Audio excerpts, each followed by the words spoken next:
cari rumah di tepi pantai ataupun berdekatan 5 minit driving atau 3 minit driving dah sampai di pantai ini. Ini adalah di Port Dickson. So this is the view you get around 6.50 PM. Jom kita tengok view dia.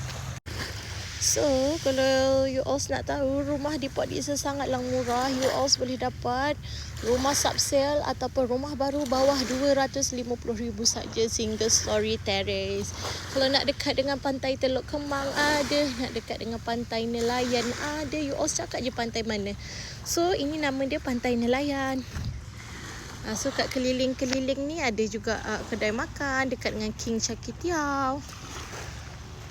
Kalau tanya Kak Hana, ada orang kata kalau nak beli rumah tepi pantai, dia one time je happy. Lepas tu dah tak happy juga tak?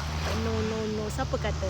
Sebab, you all tahu tak, ada kajian mengatakan bila kita stress, kita back to alam. Sekarang waktu sunset kan?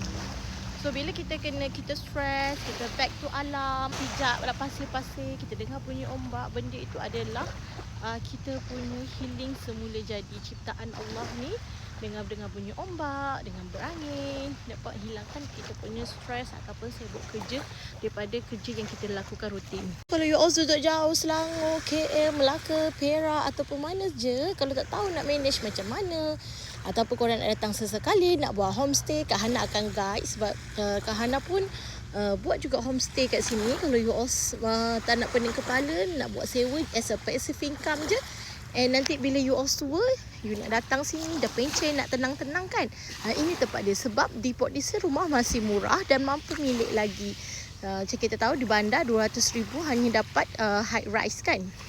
Kita dapat apartmen ataupun flat ataupun rumah-rumah yang high rise lebih daripada 200,000. So why not? If you ada kelayakan, boleh invest kat sini pula. Okay. So kalau you all nak beli rumah di Port Dickson, kenapa best duduk kat PD, bolehlah contact Kak Hana. Bye bye. Assalamualaikum.